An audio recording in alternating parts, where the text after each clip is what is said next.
Welcome to Hidden Histories.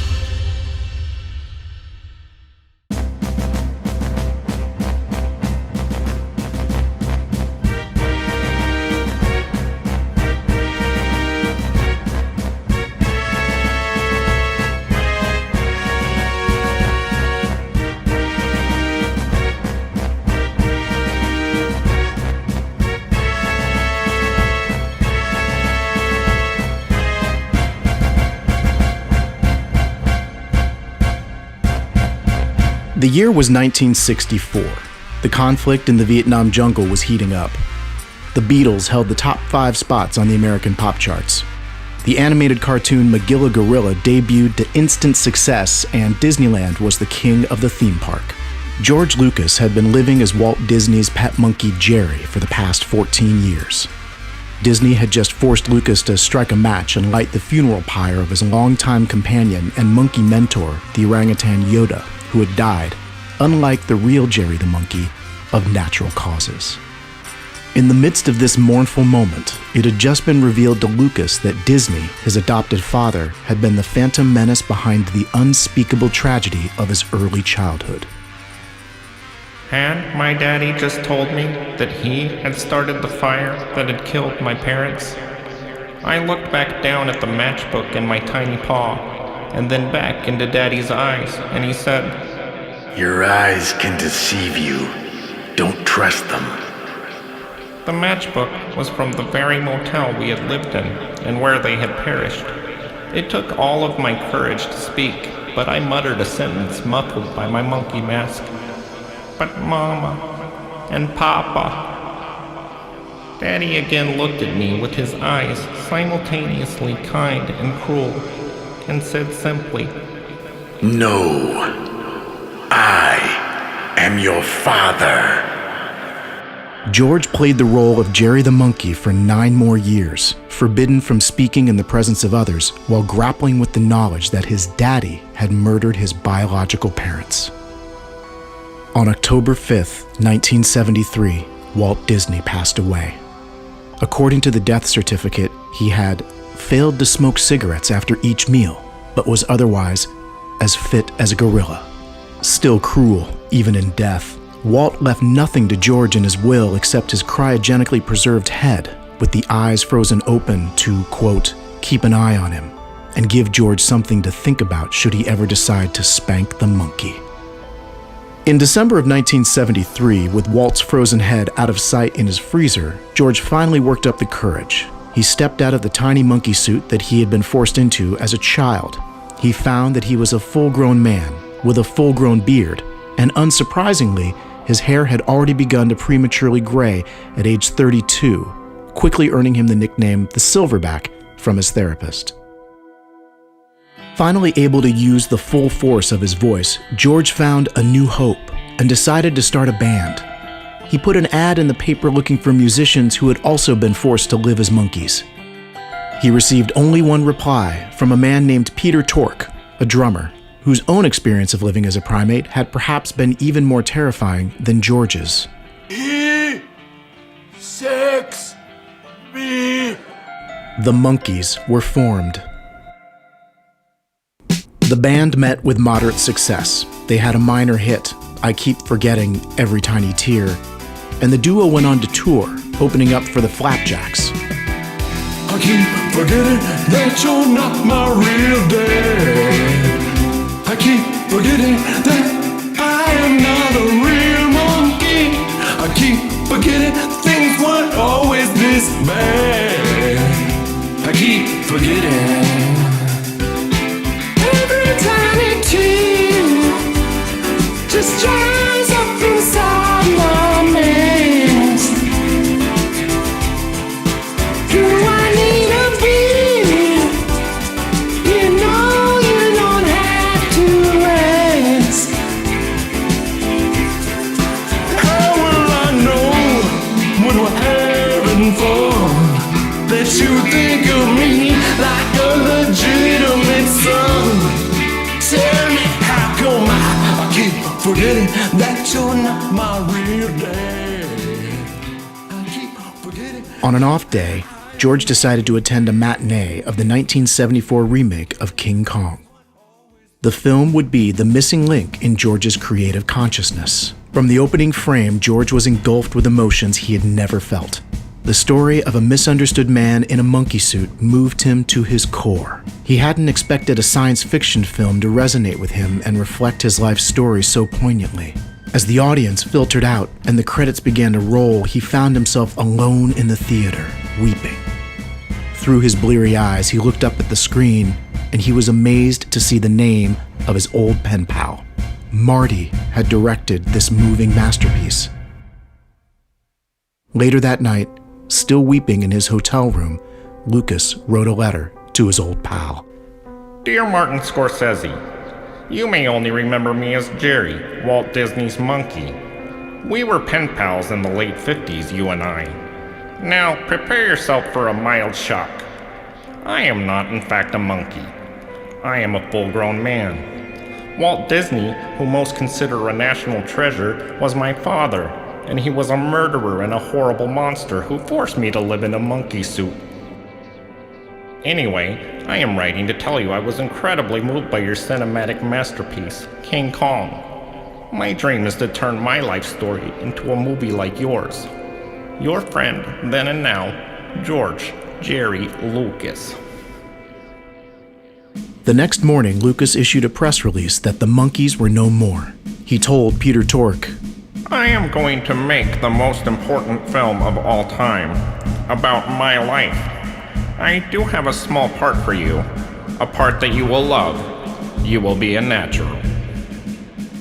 Lucas had a story he had been itching to tell his whole life. The Star Wars was a space opera packed with rocket ships, laser blasters, laser swords, bounty hunters, and space monsters of every shape and size. It was about an orphan named Lucas, or Luke for short, who would come to be played by the robot of the young martial artist master named Chuck Norris. His parents, Owen and Beirut, had perished in a horrible fire set by an evil robot named Darth Vader, or in German, Dark Father. Lucas further worked through his childhood demons by introducing a character based on his old cage mate and constant companion, Yoda. The character, a small hairless ape, was a wise old master of mystic martial arts who rode on Luke's back, and secrets of an ancient religion whispered to him. The part that he had promised his drummer would require Peter Tork to once again don a monkey suit, this time playing Chewbacca, a man forced into servitude and a monkey suit by the Caribbean pirate Han Solo. Robots C-3PO and R2-D2 provided much-needed Laurel and Hardy-style comic relief in the light-hearted second act. The third and final act bordered on hardcore PG-13 material when Lucas introduced the tiny evil cannibal monkeys, the Ewoks. In one particularly shocking scene, a bounty hunter delivers the cryogenically frozen head of the Caribbean pirate Han Solo to the disgusting gangster Jabba the Hutt, who would come to be portrayed on screen by Andy Serkis, donning a version of his classic Madden troll suit. The story reaches a fever pitch in its last 5 pages when Darth Vader tries to trick Luke into believing that he is Luke's father. Luke, with the help of the Caribbean pirate Solo, his girlfriend, the robots, and Chewbacca then tie up the robot Darth Vader and kill him by crushing his head, only to reveal, in a shocking finale, that he was a man all along. That spring, with the help of his old pal Marty and a loan from venture capitalist Wilbur Smith, production began on The Star Wars. Somewhere in space, this may all be happening right now.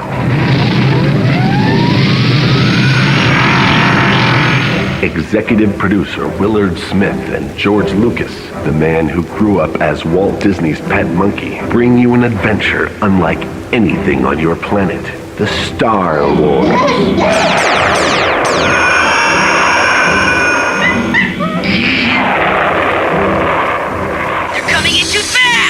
The story of an orphan and the robot who claims to be his father, and the universe. Are you getting this? Write this down. It's an awesome archetypal adventure of action and more. It's a spectacle 12 parsecs ahead of its time. I'm C-3PO, and this is R2-D2. Hello. Hello, my friend! It's a complex allegory of adventure and allegations. That was a good lunch. And fathers. When I drop this kerchief, you will kill the monkey. And primates from 1,000 worlds.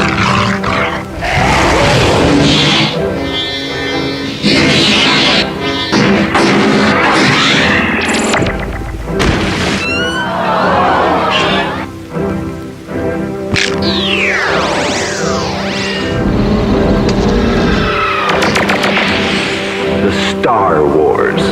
23 years in the making, and it's coming to your galaxy this summer.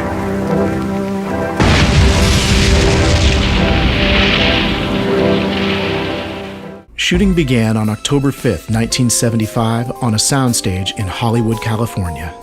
It was a simple and effortless production, as Lucas's clear direction and articulate and natural dialogue made the actor's job a breezy jungle cruise. One aspect of the film Lucas did struggle with was Scorsese's insistence that the picture's protagonist, Luke, have a love interest. What ended up on screen provided several psychologists substance for a series of published, peer-reviewed papers on the subject of psychosexual soundness in those raised as simians. The character of girlfriend Leia was named after Lucas's own mother and was both the protagonist's lover and sister. Additionally, the actress Lucas cast as Leia bore a shocking resemblance to the only woman who had ever said more than 2 words to him that weren't about a man, Walt Disney's secretary, Faye L. Bechtel. In addition to casting traditional humans, Lucas did hire one monkey actor named King Louie for the film to play the famously unmotivated dog-like garbage can R5-D4. Although the monkey was placed inside the robot's hollow body, what's unclear is exactly what King Louie did, as the robot was operated entirely by remote control. One factoid from the production has proven controversial in recent years.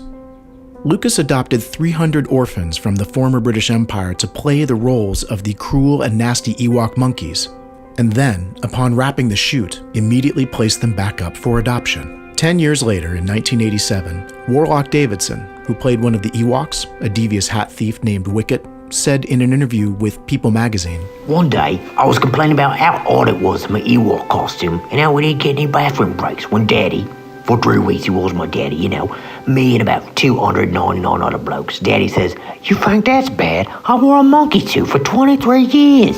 Didn't know a bugger could last that long in a sweaty get-up like that.'" The Star Wars premiered on May 4th, 1977. The special effects-laden tentpole would change the face of cinema forever, creating the popular leading man trope, the Curious George, that has appeared in hundreds of films since, as other brave monkey-raised filmmakers have come forward to tell their stories. In addition to the popular sexual position, the bi-Curious George, that has also appeared in hundreds of films since. The picture was also the first to license merchandise for toys, games, and books, based on its writer and director. Lucas's hero's journey had come to an end. With the circle now complete, Lucas signed the papers, put the box containing his father's frozen head on the table, and said, To paraphrase my father and captor, Walt Disney, when you wish upon a star, make an ape and start a war. Thank you. He bowed to the Disney representative and the attending reporters and exited the press conference to duel with his fate in the front seat of his car. He had told his story and the world had rewarded him. Nay, they had understood him. And that was all he had ever wanted. Once comfortably seated in the driver's seat of his '55 Chevy Deuce coupe, George picked up the prop blaster lying on the seat next to him, put it to his temple, and pulled the trigger. In his 1992 semi-autobiographical science fiction novel, A Mannequin's Betrayal, the main character George tells his robot friend Doya, Hey, I hired the best special effects artist on the planet for that movie. I had no idea those things didn't really shoot lasers, okay? And I was also raised as a monkey. There are some things I just don't understand. Freed from his bondage and given a new lease on life, Lucas would go on to write and direct a series of mind-bending art films under the pseudonym David Lynch, including the Academy Award-winning Best Picture, Apocalypse Now.